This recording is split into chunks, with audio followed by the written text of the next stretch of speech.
James Pratt is a multi-award-winning actor, director, and auctioneer. He is the recipient of various accolades, including Best Actor at the 2022 Beyond Hollywood International Film Festival, the Fox International Film Festival, and LA Film Awards, and also Best Director at the 2021 Hollywood Gold Award. And he's with us here just now. How are you today? That's a really nice intro. Thanks very much, Toby. Yeah, are you impressed with all your achievements? I'm not, but it's nice when you mention them like that. I get very awkward when people talk about it, to be honest. Yeah, well, you've got a passion project that's going to be coming out soon, a film called Malibu Crush. What can you tell us about the film? I think probably the best way to describe it is it's Dumb and Dumber come from Los Angeles to Sydney, Australia. That sets the tone. Yeah, and in terms of the plot, it's really about two best friends from California who pretend to be highly acclaimed film school students, right? Yeah, exactly. So basically the kind of the premise and the story is these guys have done nothing with their lives for like 8 years since they graduated. You see that very quickly at the beginning of the film. They're slightly delusionary, but in a fun way. And they have this idea that this girl that one of them briefly dated for 2 weeks is still obviously madly in love with him. And they con their way to go to Australia to what they see as they need to stop a wedding because this girl does love him. Of course, you were the writer, director, and you starred in the film as well. Does that make things easier or harder when you're doing all these different roles? It's so much harder. And just to kind of put things into perspective, I never wanted to do this. It was more... COVID happened, everything was in lockdown, and it was one of those things where if you kind of want to push something over the finish line, you kind of have to wear multiple hats. Yeah. So if I had my choice to do it again, I'd love to kind of just stick to one sort of sandbox. Yeah. But at the same time, it was a fantastic experience. But yeah, wearing multiple hats is multiple jobs and multiple stress. So which one of those jobs would you have wanted to do just? I really love the idea of directing. And when you can solely focus on directing is fantastic. Likewise, I went to acting school. I graduated from acting school. Would love to just act next time, like one or the other, just so you can sort of keep that focus to the whole time, I think is the best way to put it. Yeah. Do you think some parts of the film might have worked out better because you were the writer and the director? Does that make things easier because it's one vision? There's nobody sort of arguing with you. Yeah, well, you I know exactly what you're saying. And I think, that certainly speeds up communication, especially if, hypothetically, you have an important scene coming up and you don't need to kind of do extra meetings to kind of show people what you need. You already know what you need yourself. I think that's great.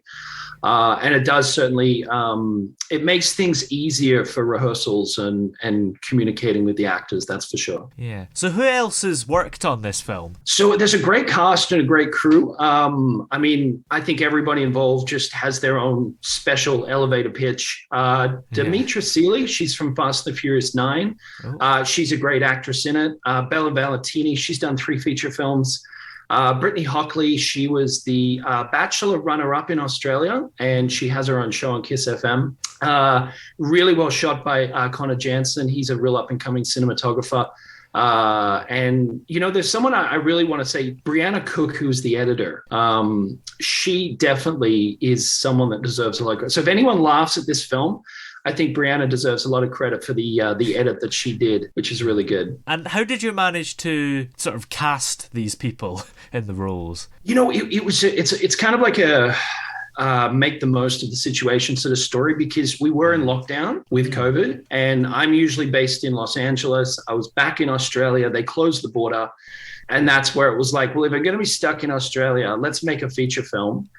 And that's where it was like I had to wear more than one hat, because it's like, the director that we wanted couldn't come from America. And so it was really making the most of mainly just local connections in Sydney. Yeah. And because the two main characters come from California, did you film parts there, or is it all done in Australia? Yeah, it's a good question. So what we did is we did B-roll footage in the US, and a really talented cinematographer called Stephen Napolitano. He did the like Santa Monica footage, the Burbank footage. And then he basically sent that across to us while we were stuck in lockdown in Australia. And then we shot in Australia. And then there was a couple of scenes we tried to fake Australia for the US, which it takes a bit of effort.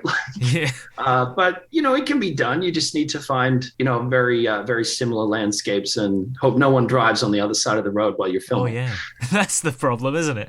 Right. The background that you've got there, is that real? Because, usually on Zoom, you can sort of tell if it's fake, but it seems seamless between your background and the view. I'd love to ask, what do you think, Toby? I think it's fake, because if you've got a view like that, you're on a plane probably, or up a really high hill. So basically, this is the view that I have. This is a photo that I took.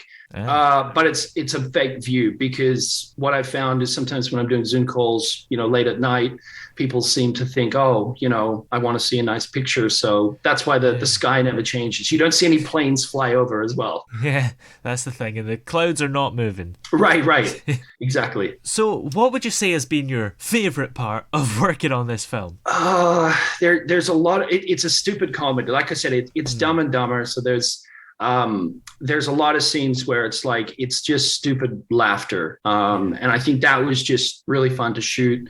But, on a serious note, probably the best time I had is I got to work with this sound mixer called John Resk. He's an industry stalwart.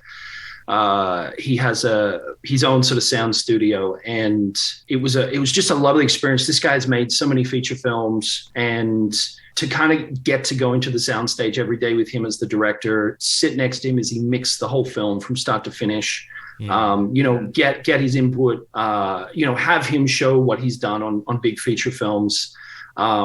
It was a nice experience, because usually it tends to be, people take it as, well, I have a job, I have another job waiting. But that was probably more like a serious thing. Other fun times, look, we broke chairs as we were filming. We annoyed a baseball coach because we took over the baseball field when he was trying to play a game. Let's see, we bought a skateboard as one of the props from Kmart, but it said maximum 20 kilograms, like it was a kid's one. And yet we were trying to ride that in the scene to look like a professional skater. So yeah, there's a lot of fun in between that as well. Yeah. And would you say the overall film has turned out how you hoped it would? It was really fun making it, and I think it's funny. And it's certainly for the budget that we had. And like I said, we shot in lockdown in Australia. It is an American film, but shot in Australia. Yeah. I think it's great. I think it's really funny. But at the same time, if it just makes one person laugh, then it's all worth it. Yeah, absolutely. And I know you don't like talking about all your awards and stuff, but it's been at the festivals and it's won quite a few awards already. Yeah, it's been really well received, especially in the US. In Hollywood here, people have loved it because it hasn't actually come out yet. But we won the iHollywood Film Festival Best Actor, the Los Angeles Film Awards, the New York Movie Awards. I think it was a finalist at San Diego Film Awards, just off the top of my head. And it did really well over in Italy at one of their big festivals to start the year. So yeah, it's hopefully that means people have laughed. That's why it's doing well. So it comes out next month. But it's been well received. Yeah, it's been really nice. Yeah. And why is it called Malibu Crush? Is that something that's kind of obvious if you watch the film? It's a great question, because just to kind of put into perspective, I'd originally written a script about two guys that go from New Jersey to Malibu. And the script came really close to being made about 4 years ago. And at the last minute, Ed Helms was one of the actors, and a couple of big name actors had kind of been put in the box of who would be the leads or whatever. And it fell through at the last minute. And then about just after that, we had COVID. So what I did is, when we were everyone was in lockdown, I rewrote the script. So instead of two guys go from New Jersey to Malibu, it's two guys go from Los Angeles to Sydney, Australia, Bondi Beach. Yeah. But in the story, they're supposed to be these snobby, rich Malibu film school students. So it's like they're the next big thing from Malibu that they're pretending to be. Yeah.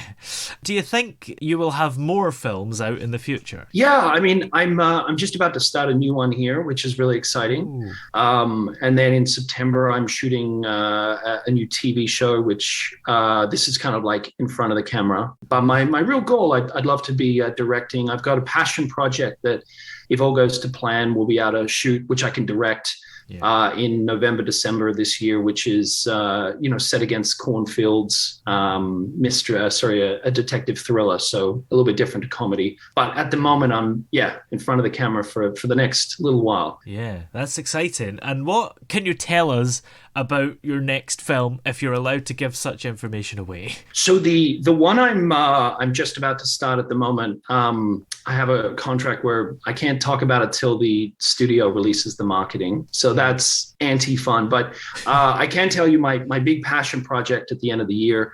That is it's a detective that basically loses his mind trying to chase this UFO that's landing in outback America, and shot very visually, kind of like, wide lenses, sunsets, very, very beautiful, and a very big twist at the end. So it's got a little, I would say it's cinematically a great story, even just looking at it. Yeah, absolutely. And this current film, of course, Malibu Crush, also sounds very exciting just from reading the description of it and watching the trailer. How much do you think it lives up to expectation? Well, I'm biased because unfortunately I'm the lead, so I have to say, it's definitely, it's 10 out of 10. But I would say it's a really solid comedy. Anyone that likes Dumb and Dumber, Shallow Hal, Something About Mary, in that vein of that type of comedy, I think they would love it. Yeah, absolutely. And it's interesting, you said earlier that Ed Helms was in a sort of earlier draft original plan. Is his kind of film, maybe The Hangover kind of thing, is it similar vibe to that? Absolutely, yeah. Todd Phillips, The Hangover. It's got that, I guess you could say, buddy comedy side of it. Like The Hangover, there's four male friends. This one's got two male friends. But it's that adventure that they have. And obviously the characters at the beginning of the movie start off in this particular area, and at the end of the film, they've either bonded, they've either changed. There is that journey as well that we have at the moment. Yeah, absolutely. Well, when roughly will Malibu Crush actually be released? Is there a date yet? So we've got Australia, New Zealand, Asia Pacific comes out on the 5th of September. And the last week of August is the USA distribution for North America, East Coast, Canada. So there's still 5 weeks to go, roughly. Yeah. And where will it be released? Is it streaming services or cinemas or? So it's a mixture of both. So there'll be the Australian release, which is the one in September. That's going to be right across all the online platforms. And similar to North America, followed by an announcement with a couple of other sort of outlets as well. So you should be able to find it even just by typing in Google where it's playing. Yeah, and will it be released in the UK at some point? You will be the first one to know, Toby. The answer is yes. The answer is yes. But the sort of rollout, I do believe, is America first, Asia Pacific, and then into Europe. But I'm going to keep you posted. Yeah, hopefully not too long. I'll maybe find it in the cinema listings one day. Yeah, I would say in the next 3 months, you'll definitely have a link. Not too long then. Well, many thanks for coming on the show today. It's been great to talk to you. Thanks so much for having me, Toby. It's been a real pleasure.